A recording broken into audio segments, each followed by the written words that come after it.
Good morning, everyone. Good morning. Good morning. Good morning. Uh, Welcome to another fine Wednesday morning here in the city of Philadelphia. Welcome to another coffee break chat. I'm your host, James Jackson, he, they pronouns, executive producer, Light Beef Productions. And we've got a good show for you this morning. We're going to talk about city planning and Black history, the Sixers Stadium, Cobbs Creek Golf Course, and James Forten. Those are all interrelated, believe it or not. Plus, we'll talk a little bit about pronouns, candidate donations, and victim services. Um, Pronouns are in the news this morning because hilariously, the right wing has swung back around to talking about pronouns a lot again. Um, uh, Sorry, hold on one second. I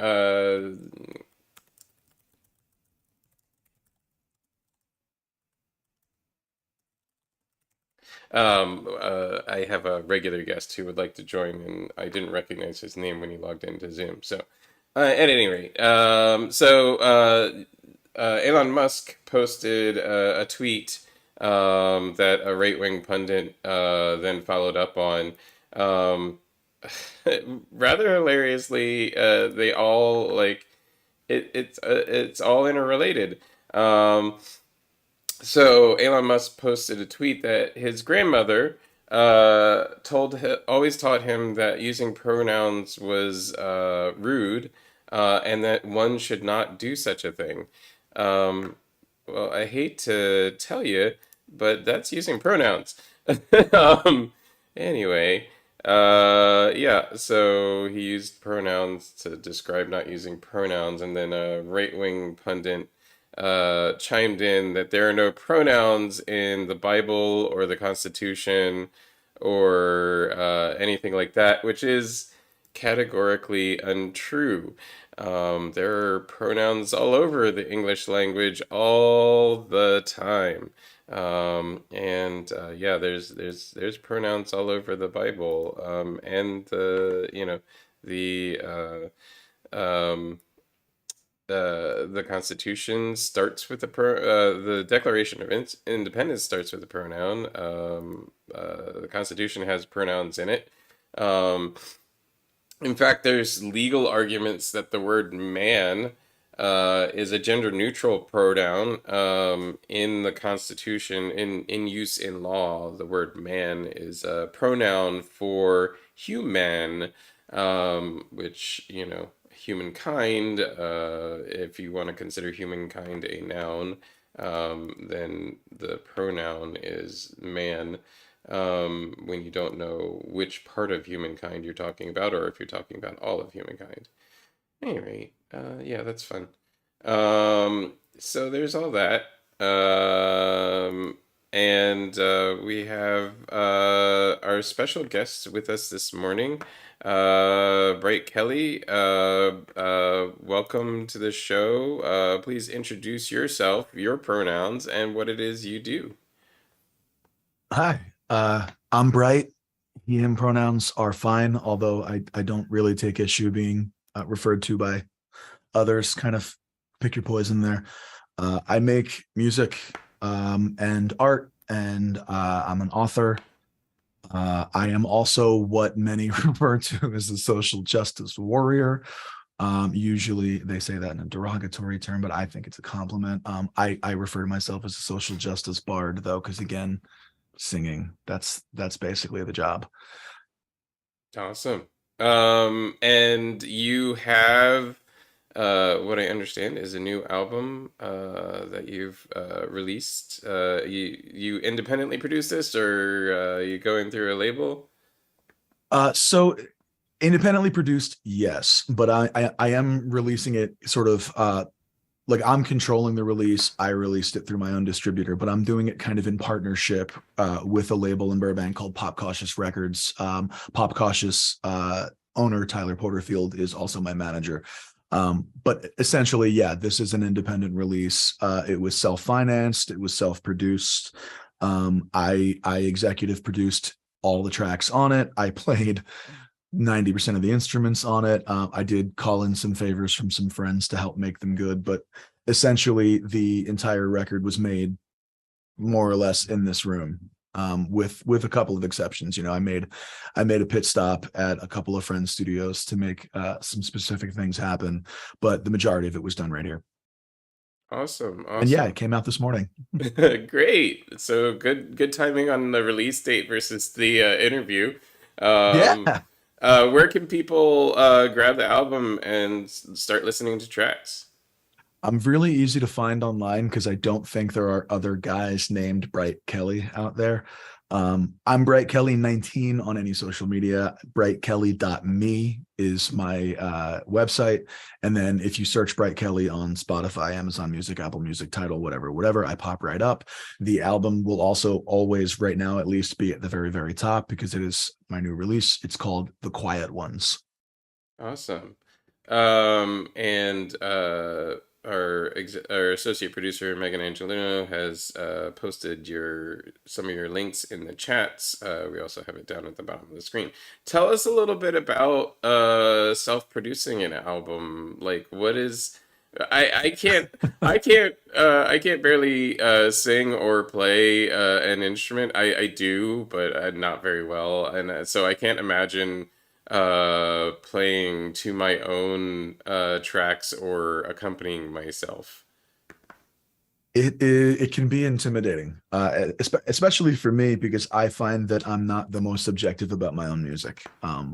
So like I end up sending tracks to my friends and going, "Am I right? Is this good?" But essentially for me, it's the process is kind of like a funnel process. If I release 5 songs, there's a fair bet that I've written 50 and produced 25. Hmm. To get that 5, and of the ones that didn't make this record, some will get ripped apart and rebuilt for future records, and some will just kind of sit there in the ether to be maybe released on rarity compilations or something like that, and some will never see the light of day at all. But essentially it's getting over the anxiety of not being good enough at something and just doing it and then redoing it and redoing it and redoing it. Every song on the record I probably recorded 10 plus different versions, trying different instrumentation, trying different things before I settled on what ended up working, which was this really sparse acoustic guitar dominated album, which was not what I thought I was setting out to do. The first versions of these songs were like a lot of synth and programmed drums and kind of pop elements, and I kept hitting a wall with that. But when I would play the songs for my Twitch audience or at my live shows, people would really love them that way. So I just tried the record that way. I played the acoustic guitar, I played these vocals, I layered in all these harmonies, and then I brought in my friend to play a violin on several tracks, and I brought in another friend to do guitar orchestration on a couple of tracks. And it ended up being the version of the songs that was the best. As far as the financial side of self-producing, that's mostly just having heart attacks over and over and over again, wondering where the hell the money's going to come from. Um, yes, always. Always look like where am I gonna what am I gonna do today to pay Yeah, for this thing that this project that I want to do. yeah. Um, yeah, I feel you there. I have passion projects and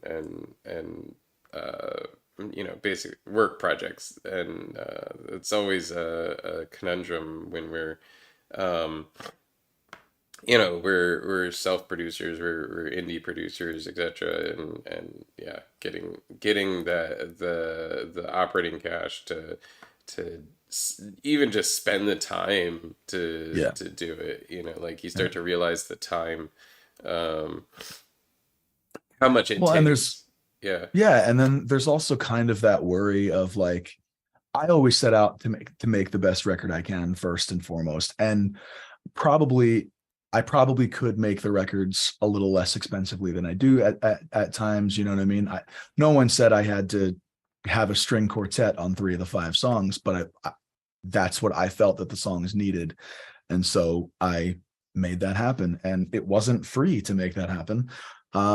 my fan community would probably have bought this record if it had just been me with an acoustic guitar in a room doing what I do, but that wasn't the best version of the song. And so you run into that conundrum of like, am I erasing my profit margin right now?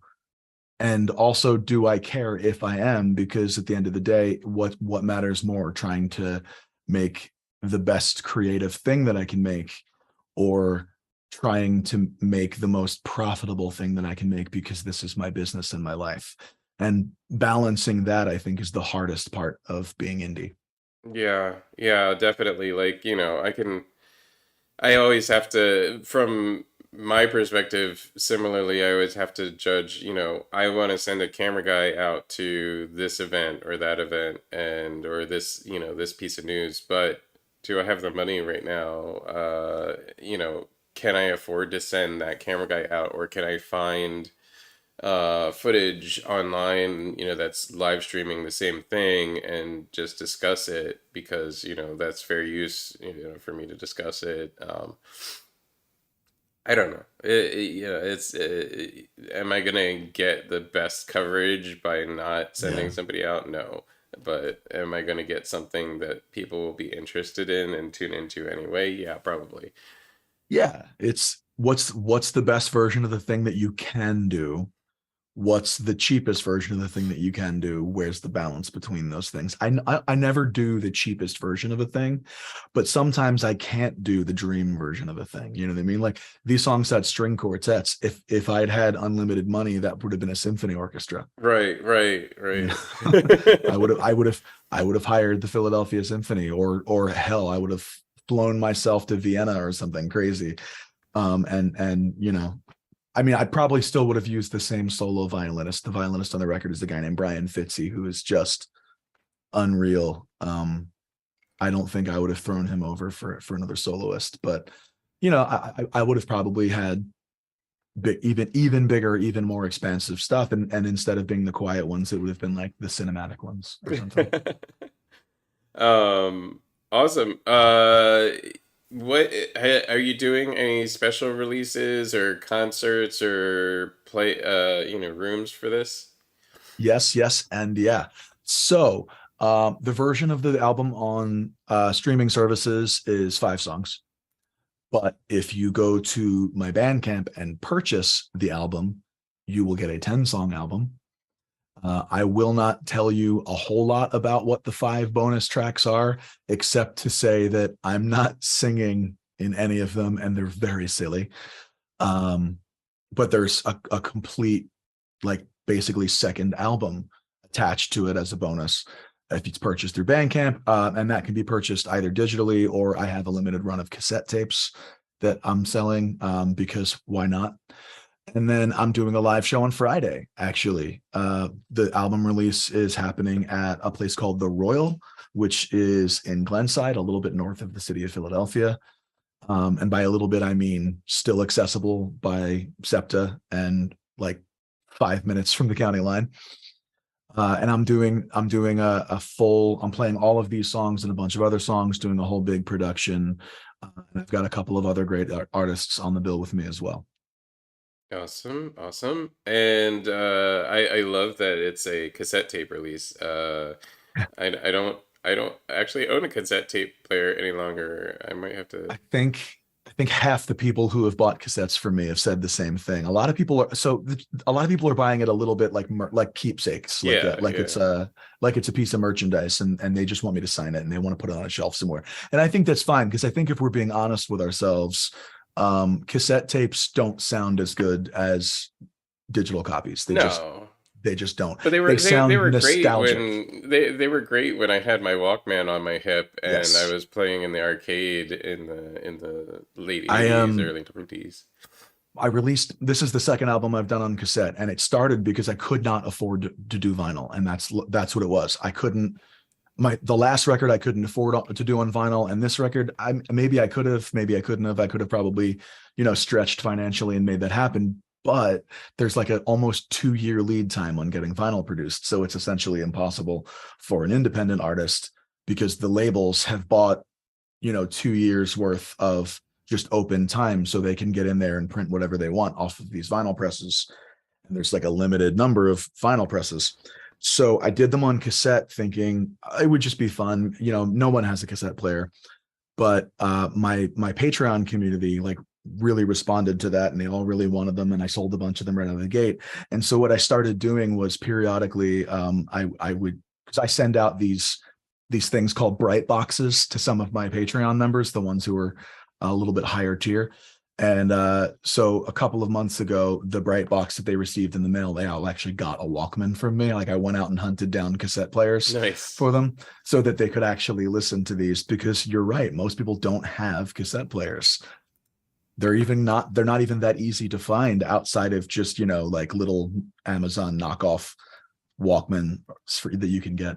But it was a really fun, really interesting experience to watch people's reaction to me being like, oh, and here's the album. And I hold up this little tiny cassette that looks just ridiculous. I don't think I have the new one next to me right now, but I definitely have.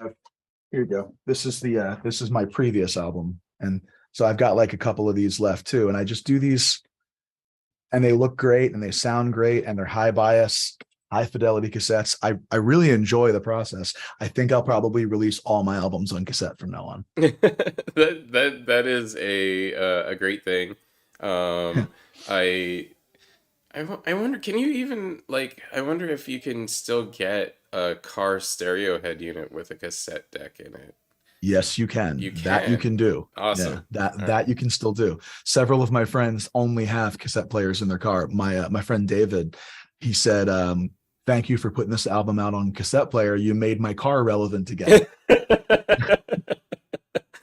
Yeah, I think the last car I owned with a cassette player, I had permanently hooked in the cassette that has the the quarter inch jack on it so that you can I hook up remember a CD those. player.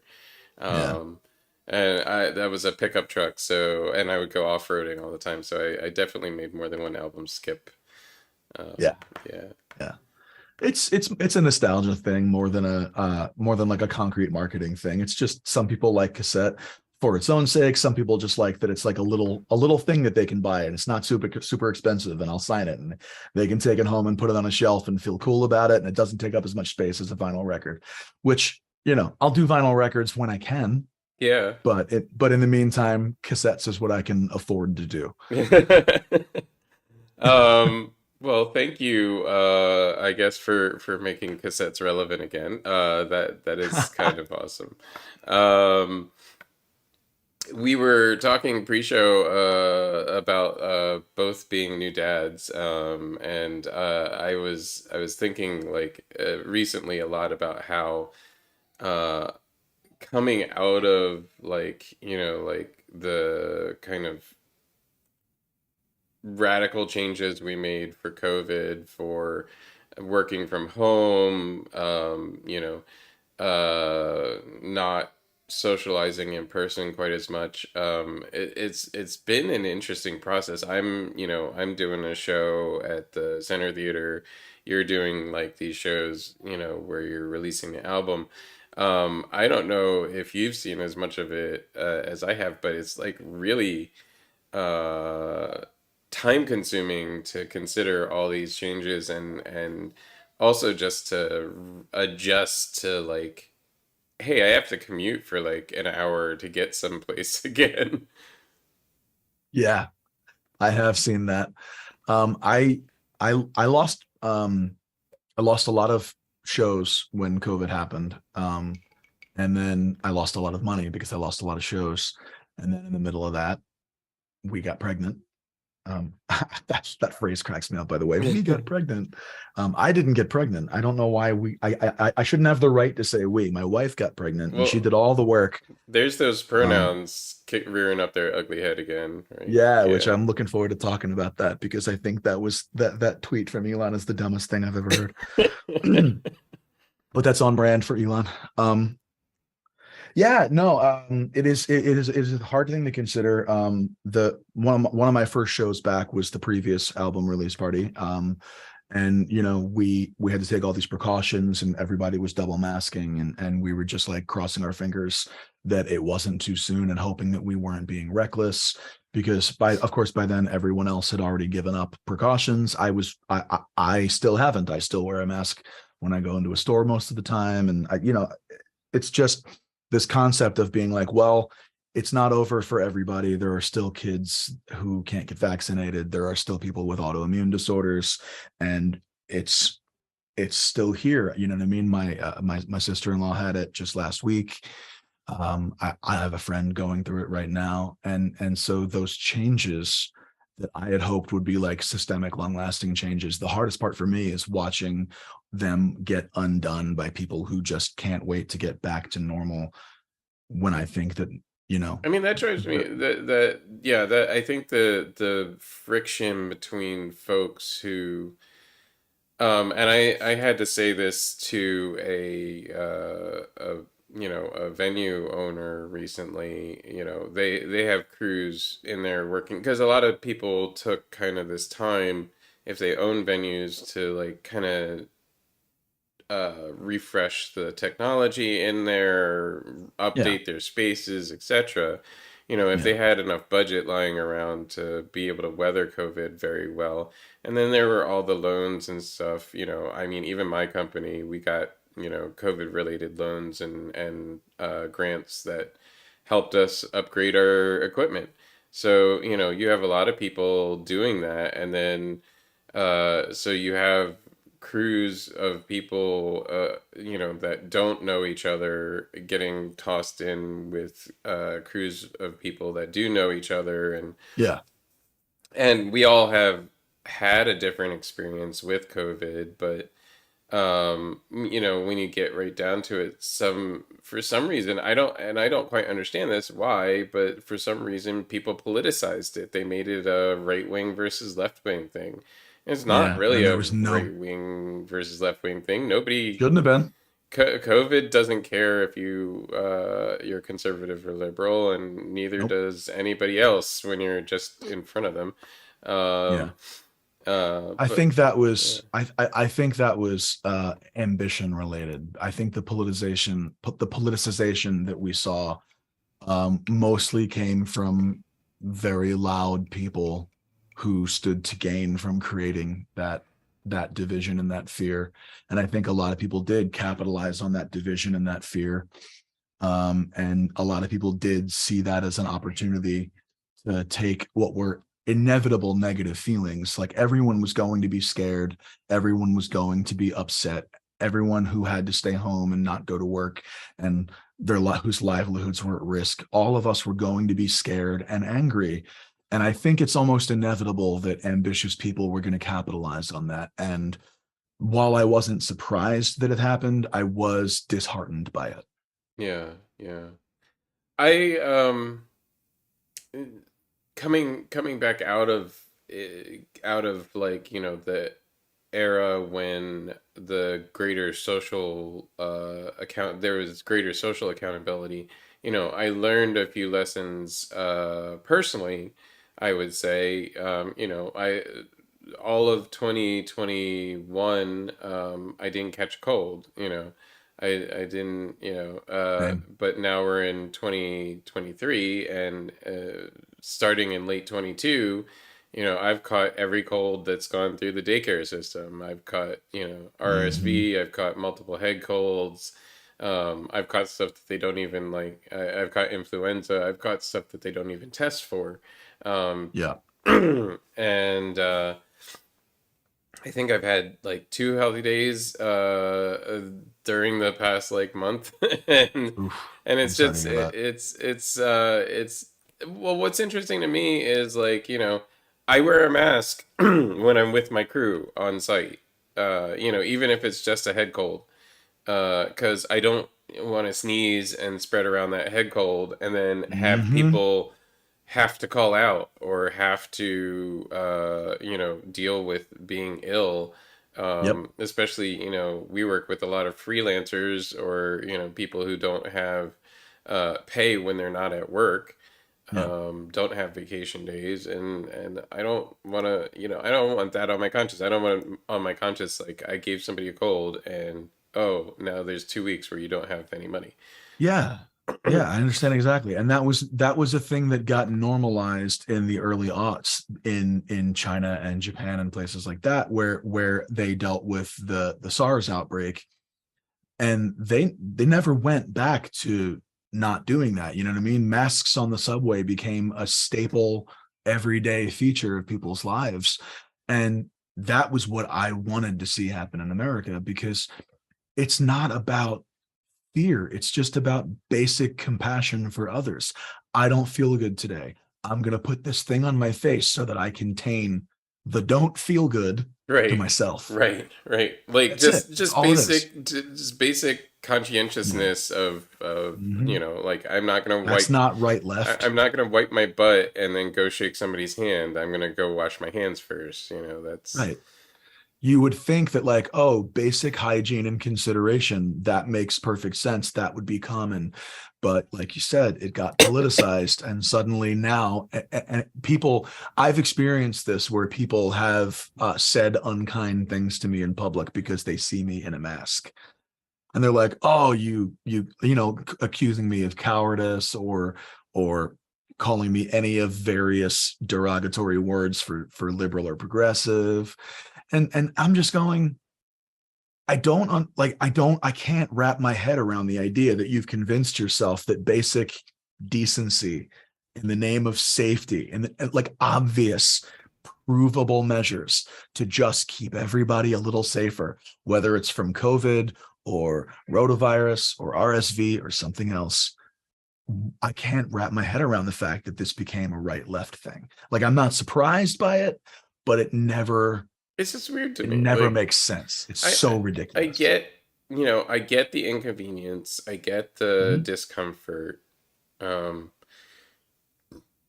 is it worth a little bit of discomfort for me to not give a cold to somebody who's gonna Yeah. then thereby be forced to either spread that cold or stay home for 2 weeks? And listen, man, you and I, we experience a greater level of discomfort than the average person because a mask over a beard Right. has excess discomfort. Yeah. This gets all crinkled up and against my face, and it gets matted and it gets silly. And I don't like wearing a mask. I don't enjoy the physical experience, but I also can breathe. Right. You know what I Right. mean? Like, it's not physically harming me to do it. We don't have to get ridiculous and act like this is some kind of police state thing. It's just wear a mask so that you don't get other people sick. And That's then it. I'll protect you. interestingly, I saw a tweet yesterday, I believe, of a person who robbed a bank in where is this? Westchester on Westchester Pike, PNC Bank in Wow. Newton Square. A man came in relatively normal clothing, a North Face jacket or possibly vest. I can't tell from the quality of the video capture, and wearing a mask, just a normal blue like light duty mask.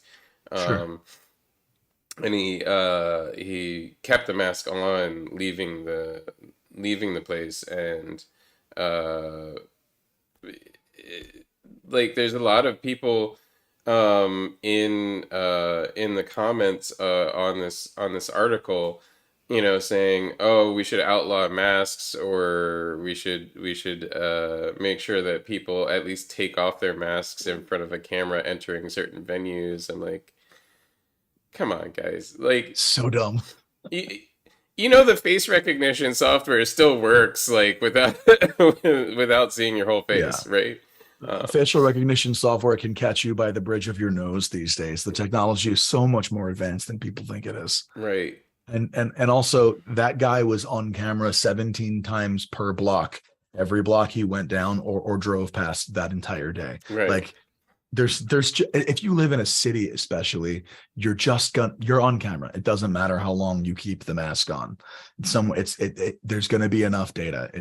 That's foolish. And also, like, I'm just a big believer in the basic concept that the law has to Like everyone goes, oh, we have to close every possible loophole in a law, and that for me that only applies to a certain subset of laws. If we're talking about social welfare based laws, for instance, the opposite is true. You have to cater to the lowest common denominator. Like I have this argument when people bring up the idea of welfare fraud, and they go, "Oh, welfare fraud. We have to make it harder for people to get welfare because of all this welfare fraud." And I go, "We don't. Why? Yeah. Welfare fraud is a fraction of a fraction of a fraction of people who are getting welfare. And if we make it harder to try to stop these 17 people from, I don't know why I like the number 17 today. That's like the second time I've said it.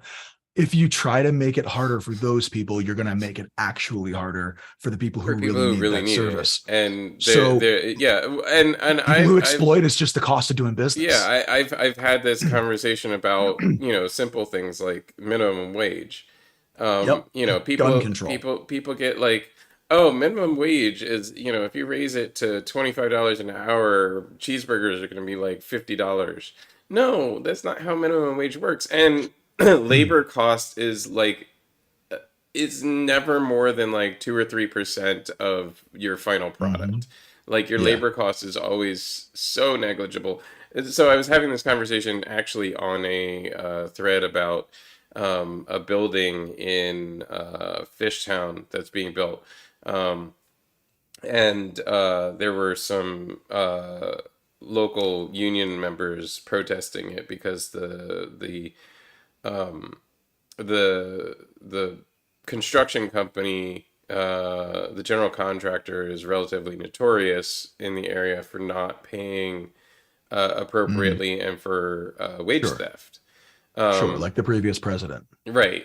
So yeah. So like it's interesting because labor unions used to protest just basically anytime there wasn't labor union use on a site. And now they've kind of morphed a little bit and they're more like, which I think is a good thing. I think it's good that they're highlighting specific companies that aren't following best practices and are also Sure. like, causing workers to lose out on money and time. Yeah. Um, hiring people without documentation, hiring people who don't pay taxes or not Right. paying Under the taxes on table their or pay, whatever. not paying Yeah. taxes on their behalf, etc. Yeah. I think that's all fine. You want to highlight that because that all leads to people getting injured and people getting hurt and a lower quality product. Hmm. Um, but the conversation was somebody said, who's anti-union said, if they used union for every building construction project, the building market would be so much higher than it is. I'm like, no, you don't understand how the building market works, then No. clearly, because that's The not how fact it that works. not at all.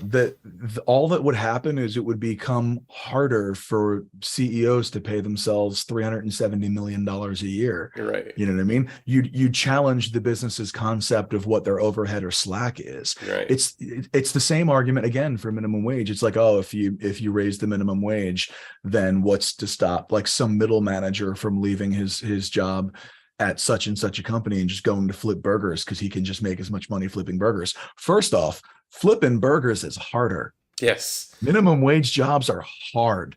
They are harder than any job that you're talking. Minimum, when we're talking about people who are working in fast food restaurants or people who are serving at restaurants or people who are working in like custodial staff and business building management and things like that, like people who are cleaning things for a living, these jobs are harder than the jobs that the people making 25 $30 an hour have.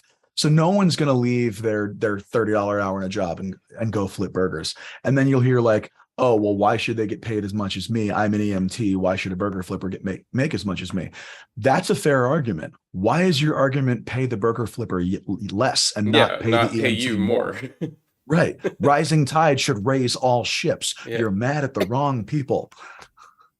Yeah, completely. It is Yeah. completely strange. Anyway, it and it's frustrating to like then explain, okay, I run a business, and my business is like, like 90% of what I'm doing is paying labor.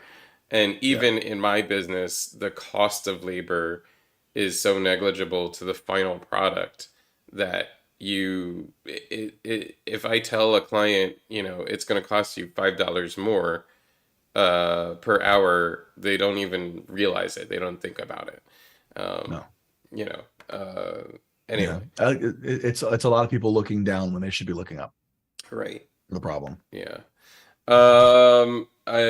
Speaking of looking down, when we should be looking up, and other related concepts, Sure. I wanted to talk about city planning today, and Black history because they Yeah. are intricately related. City planning is a concept that has been around forever. The city of Philadelphia was laid out by Ben Franklin. Yeah. He wanted to basically recreate Paris in the United States, Yeah. and he was a huge Don't know fan. if he quite managed it, Uh, you know but I what? but I like It Philly. would be cool if we had still had all the squares that were planned in the original plan. Yeah. Um, but the city has grown bigger than that original plan, and By a lot. there are a lot of places where we could use some of that original planning.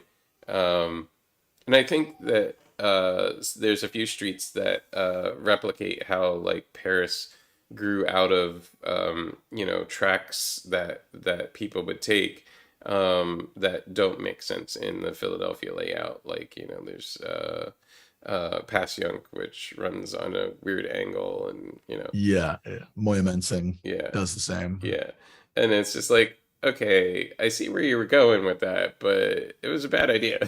um, Yeah. anyway, Really. um, Keep it simple. but city planning morphed in the Jim Crow era. We decided as a society to kind of segregate people through city planning. Yeah. And then there's, of course, the redlining and other unofficial city planning instruments that we used. And when I say we here, I don't mean, you or me or anybody who's We. necessarily, yeah, I mean we as the overarching society of and power of society. Anyway, and I think that's a disconnect that a lot of folks who are anti CRT or anti really learning about race issues have. Like that is CRT. Like city planning is critical race theory. Like looking Yeah. at how city planning was used to disinvests black people and black black social structures, um, and literally physically segregate black neighborhoods or destroy black neighborhoods, and other minority neighborhoods. If it was a poor neighborhood, it was also subject to this. Um, Yeah. through the use of putting in interstate highways, putting in railroads, putting in other Hmm. infrastructure. People were literally spending money from the federal government to create ghettos, to create segregation, to create Hmm. areas that were like no goes, that were like impossible to interact. Like that's why, like, you know, uh, there's no infrastructure in the northern west side of Broad section of Philadelphia to get people into the city, right? Like if you Correct. go anywhere up in former council member Quinones Sanchez's district, there's no way to get here, right? It takes like Not easily, no. Yeah. it takes like a half hour, 45 minutes to get to Center City for most of that area. Which it Um, shouldn't. It's insane. Yeah, it shouldn't. It's insane. It is right there. Why should it take so long? Yeah. And that is critical race theory. That is like the disinvestment that folks that were in power at the time like consciously chose like, okay, we're gonna spend our bucks here, we're gonna put a road through here, and we're gonna put a Yeah. railroad through here, and that's how we're gonna spend our money, and it's going to have these effects. We know it's going to have these effects. Let's do it anyway. Exactly. We know that that is going to enrich this neighborhood, or we know that this is going to deprive this neighborhood. And you know what? Not only are we aware of it, we approve of it. We want that to happen. Right. Yeah. Yeah. Yeah. And like, it's nothing about, oh, white people are bad or you're bad for being white. It's No. about, hey, this was the structure in place. Like, we need to know that this was the structure in place, and why is gun crime so high in certain neighborhoods of Philadelphia? It's so high in certain neighborhoods of Philadelphia because there's been a categorical disinvestment and theft of both wealth and manpower from those neighborhoods for literal generations. Like literally many generations have repeatedly, like, the youth of that neighborhood has been jailed. Yeah. The people who are most entrepreneurial, most able to benefit the neighborhood in manpower, get literally physically stolen out of it. Like how? Yeah. And another hard truth, but absolutely true thing is that for the neighborhoods in question, some of which I have lived in, it's and I have really like someone watching might get mad at me for putting it this way. I don't know, but for these neighborhoods, the police haven't historically been there to protect them. Right, and They they've that they've been a is part. that is another part. That's a huge part of it. It's not. Ask West Philly how they feel about how they feel about the police, especially any part of West Philly where the residents have been there for a couple of generations. And what's interesting is, like I I'm watching all these candidates run for mayor, um, Sure. and almost to a person, they recently have released a plan, a counter violence plan, Right. and these counter violence plans don't make any sense. Nope. They talk to both sides, or try to talk to both sides. Like, Yeah. I'm going to have and I hope Councilmember Green watches this and doesn't decide to cancel his appearance on this show. But I'm going to have Councilmember Green on in the beginning of next month, um, and he just released his anti-violence plan, and it's to spend more money on cops. Which Uh, is not not the point. only to spend more money on cops, create a division of cops that is specialized in counter gun violence, and create a loophole that bypasses the local DA's office so that they can prosecute these things at a state or federal level rather than prosecuting them locally.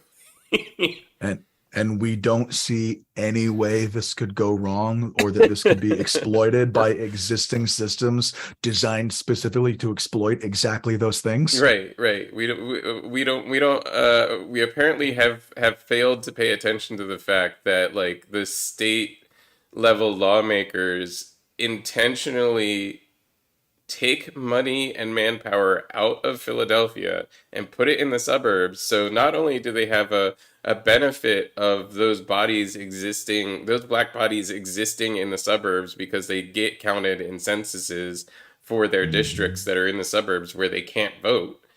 They also literally are manpower that, like, physical manpower. A community has a physical manpower limit. It is like the amount of calories that community can produce is decreased when you take a person out of that community and put them somewhere else. Yeah. Whether that's, Yeah. through hiring them for a job somewhere else, or or incarcerating them.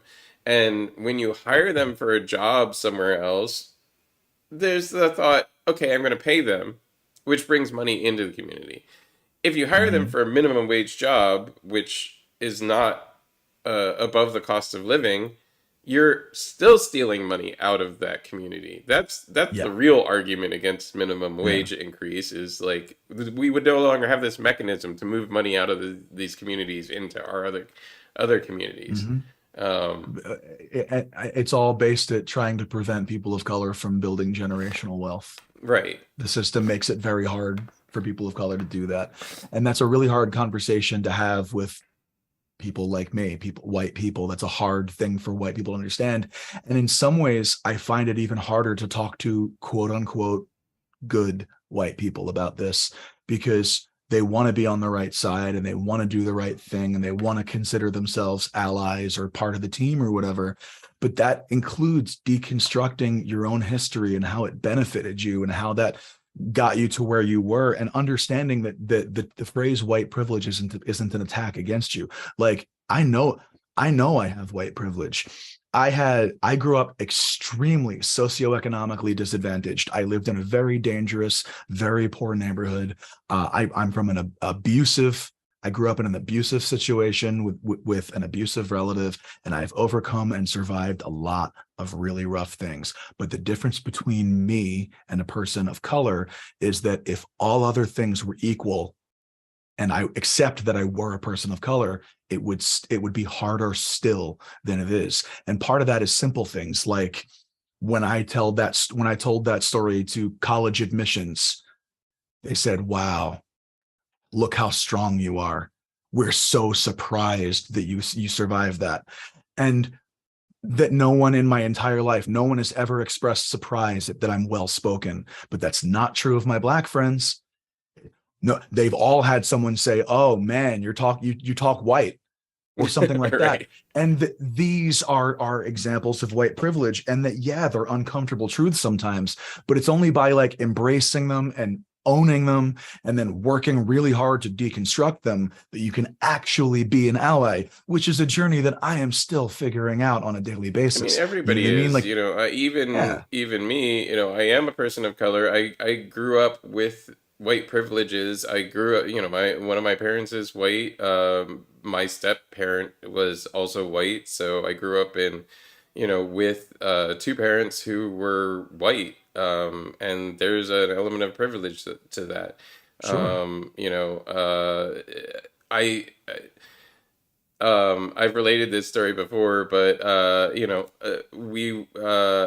told a teacher one time that I have a tiny bit of Native American ancestry, and I also have a lot of Black ancestry, and Asian ancestry, Japanese, and so the teacher literally called my mother in for a parent-teacher conference and said that I should be in a special education school because my needs weren't being met by the general schooling that the other kids were getting, because I had no access to these histories. And it's so weird because it's both credible and incredible. Like it's credible that, Yeah, like, as an ally, she was concerned. This teacher was concerned for my access to my cultural history. sure. At the same But time, no, I don't need like a special education school. I don't. yeah, the answer is not send me away. Right. The answer isn't. The answer is teach everybody that history. Why doesn't everybody have access to that Right. history? That is part of I the was like cultural. 22 years old when I learned uncomfortable American history. Right. You know what I mean? Like, because I went through the Philly school district, and uh, I won't get into it, but a big bone to pick for me is that I hate the fact that property taxes dictate school funding. Right. But so because I lived in a poor neighborhood, I also went to an underfunded school. And so, I grew up with these, what I now recognize to be racist narratives just kind of built into me. You know what I mean? I was over 20 years old when I found out that the Irish slave thing was a myth. Right.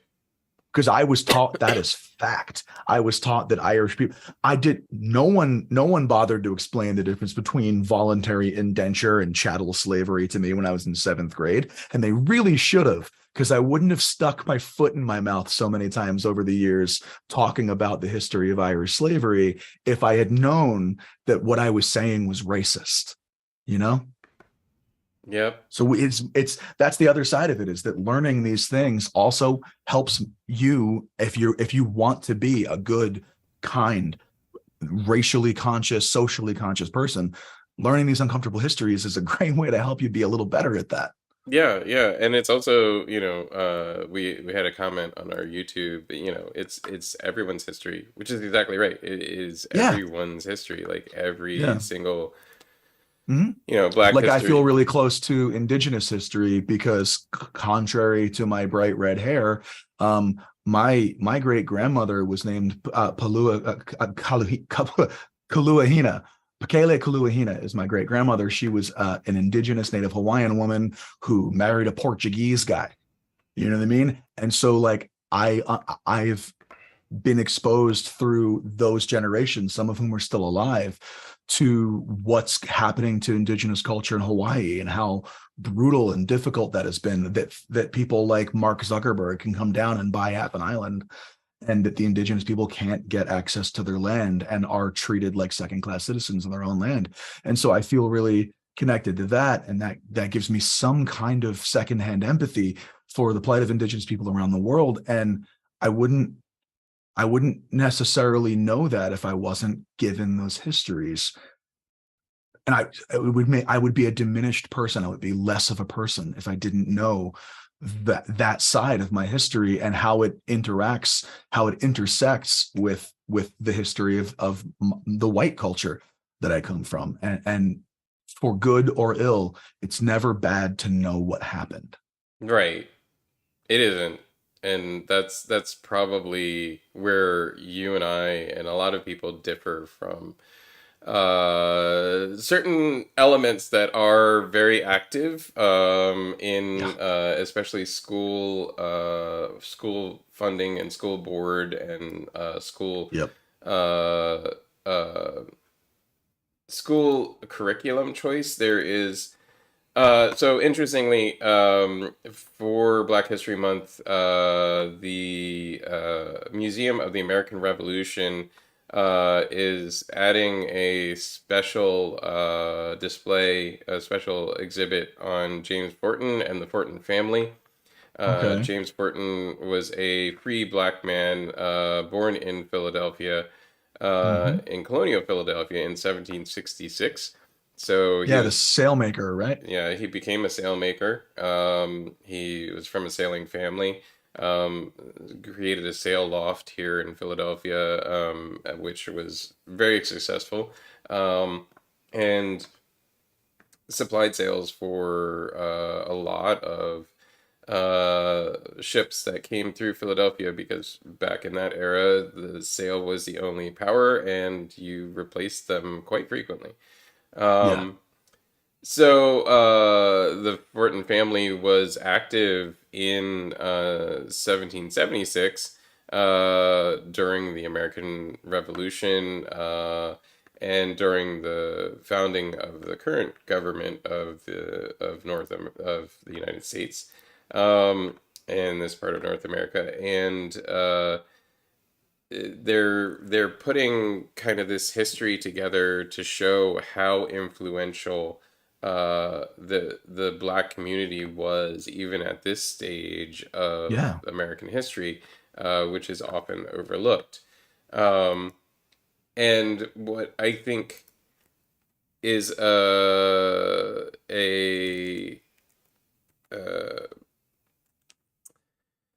a loss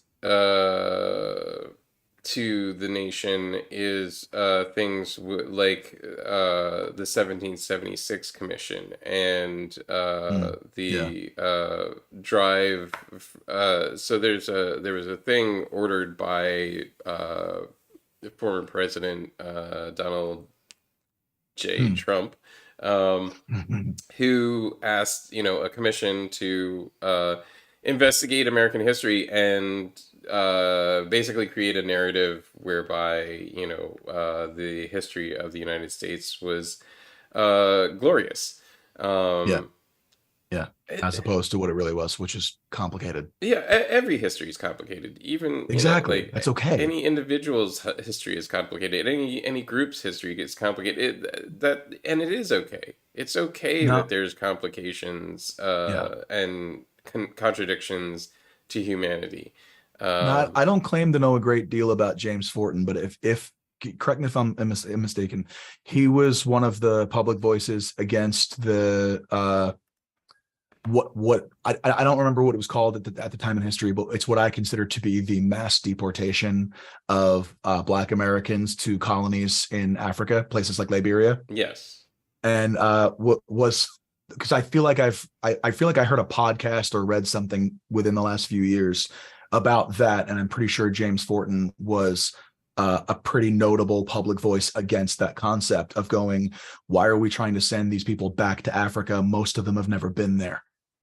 right, You know what I mean? That I think that story predates a period of time, because it was after Fortin's time when Americans passed 100 laws, 1,000 laws to try to make it more difficult for people of color to obtain wealth. So by becoming a free Black man so early in American history, there were no laws preventing him from just getting out there and doing what he could for himself. But later in American history, we deliberately hamstrung communities of color and people of color and made it more difficult for them to obtain their wealth, to keep their wealth, and made it almost impossible to create the generational wealth that would have given people of color an equal voice and in what's America. what's funny about that, it is 11, so Yeah, I want caught to that. cover a couple of things real quick, but just on a last note about what's funny about that to me is that people who are anti critical race theory, who are worried about teaching children about true history.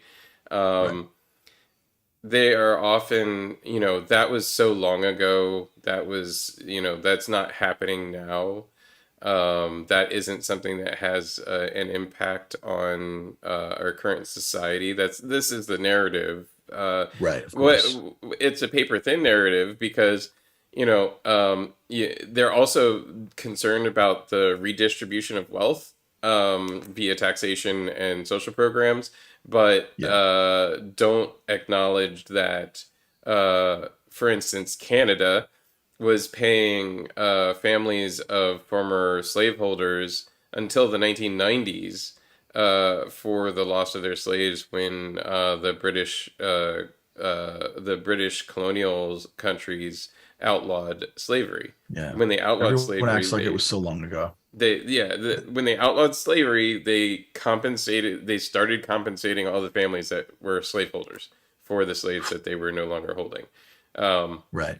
that Reparations for them, but not for the people who were enslaved. Right, Sure. and now and just in the 90s they started wrapping up those programs. That That's hurts. That's such painful information. Oh my God. and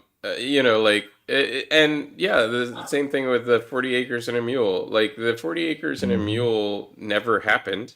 Nope. First of all, and then second of all, like there was a huge amount of investment from the federal government into families that held slaves. They were Yeah. basically compensated for every slave Yeah. that they freed.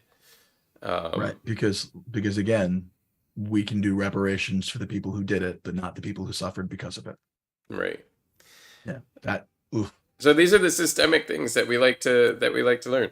Yeah. Um, At any rate, Cobbs Creek Golf Course recently passed City Council and Arts I heard Council about that. hearings to um, uh, through some strong arming and through some councilmanic prerogative movements. They're basically getting this golf course approved as proposed, and the proposal is relatively sketchy. Right. And so if you're wondering about redistribution of wealth in modern times, this is an example of it. The Hmm. Cobbs Creek Golf Course is receiving multiple millions of dollars uh, Hmm. to create a business for profit that they basically will never have to pay back. Right. And that golf course is going to be frequented by people with some means more often than not. And if I'm not mistaken, they also got an environmental exemption that they don't have to consider erosion in its construction. Correct. Yeah, Yeah. they can tear down. Cobbs Creek is an actual creek. It is part of the rain handling system for the Delaware River and the Schuylkill River. So if during their construction they remove impediments to rainwater runoff, and that Hmm. increases the flow of the Schuylkill or the Delaware, they don't have to worry about it. I just realized how this is interconnected. The Cobbs Creek Golf Course integrated early in its history, the original. Correct. Right. Yeah. Okay. Yeah. Hey, really nicely done there. I So had kind of a wait a minute. so these things all happen together. It's very interesting. Sixers Stadium. Some actual city planning folks, people who do this for a living, as a social science, Mm. have started weighing in, and they're like, yeah, all of this sounds great on paper until you look at the history of any stadium ever built in any city ever. Yeah. There is no net positive to the Never. expenditure of money versus what that square footage, square yardage, square acreage could have made if left to its own devices or left to the community to decide. Um, and it always creates a kind of a deserted sector because the businesses that support the um, stadium aren't active during times when the stadium is inactive, Right. um, and the area becomes inactive. Yeah. Pronouns we covered briefly. If you have any thoughts on Elon Musk and his pronoun kerfuffle, my He's a dum dum. my English grandmother taught me that it is disrespectful to use pronouns and that one should always use the person's name. We the people. How many pronouns are in that? Yeah. My English grandmother There. turns into a My. pronoun because Hmm. my is a pronoun. English Hmm. grandmother turns into a missing noun pronoun, which is a Yep. special it's a special category of pronoun that only exists in English and a couple of other languages. Um, we're one of the only languages where you can refer to a person by just their qualities and it becomes a whole pronoun. Yeah, Um, that's where because English isn't a language, it's three languages in a trench coat. right? And then one is a gender neutral pronoun for anyone. Yep. And I know it's for me that's just another in a really long list of things that Elon Musk has done to show that he's not smart, he's just rich enough to keep convincing people he's smart. He's bought a lot of companies that have done stuff and taken a lot of credit for a lot of stuff, but at the end of the day, and I'll tie it right back into the rest of what we've been talking about for you. At the end of the day, he's to me, Elon Musk is always going to be a guy who bought his way into fame because his father had an apartheid era emerald mine. right. So literally stealing wealth from people Mm-hmm. of color Uh-huh. in Africa. Slaves, Yeah. in fact. Hmm. Yeah. At the end of the day, Elon Musk is not, he can't get out from under that unless he changes his entire personality and becomes the kind of person who wants to get out from under that and then does a lot to take accountability for that. And instead of, redefining the rules of Twitter to make sure that even people who don't follow him see his tweets first. Right. Just, yeah. No, nothing about that surprised me. He's just now catering to the loud alt-right, because it's, I don't know, it seems like it's fun for him to give in to his urges to be a part of that movement. And I've always sort of considered him not a good person, and he hasn't done anything in recent years to convince me that I'm wrong. Um, yep, agreed. Yeah. The in candidate donations, the records are updated and public up to the end of 2022 at this point. The Mhm. candidates for city council and mayor have all said that their reports are accurate and up to date. So it's interesting to look at. Um, know where your candidates are getting their bread and butter because they're going to work towards those people's interests. Yeah. And so it is interesting to look at that. The link to the Philadelphia Voice article is on our Facebook and Twitter. And then victim services. We've covered this in the past a little bit, but Philadelphia is interestingly lacking in victim services. Victim services are where the victims of crime get help with things like recovering from crime and also being notified when people are released from jail so that they can avoid them or, be on heightened alert. Um, Sure. a relatively famous, infamous person from the January 6th insurrection was recently released from jail, and a local activist was relating her firsthand account that she was not informed that he was released from jail by the victims federal victim services, which should have alerted her. Didn't know local victim services reached out to her either. Um, so we often fail our victims of crime Yeah. here in the United States. Yeah. Um, any last thoughts? No, this was really enlightening. Thank you. You've given me a couple of new avenues for my own reading, and I very much enjoyed our conversation. Awesome. Thank you so much for joining us. I'm gonna switch to a one up of me, and I'll play us out. And if you want to stick around in the chat for a minute, I got a minute to talk. But let's No, I got to run. all right, let's run and get to our other many projects and things that we got to get done. All right. Thanks for joining us today, Bright. And I will see you again on a future show, I hope. Yes, sir. All right. Talk to you soon. And thank you, everyone, for joining us for this fine Wednesday morning. I really appreciate everybody who watches, comments. Please feel free to like and subscribe on YouTube or Facebook or Twitter or Twitch, wherever you prefer to get your content. We're on all those venues. We'll be expanding to other venues as they come out. There's new things like the Spoutable venue that's coming out. Interested to see that how that develops, um, and other places where we can make our content available. And tune in next week. We'll have another great show for you. And we're going to start getting candidates for Philadelphia mayor and city council on the show to talk about their candidacy and other current news and events.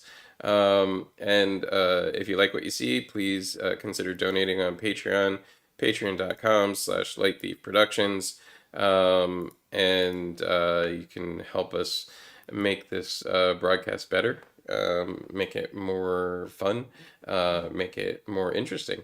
But tune in next week and enjoy the rest of your week, everybody.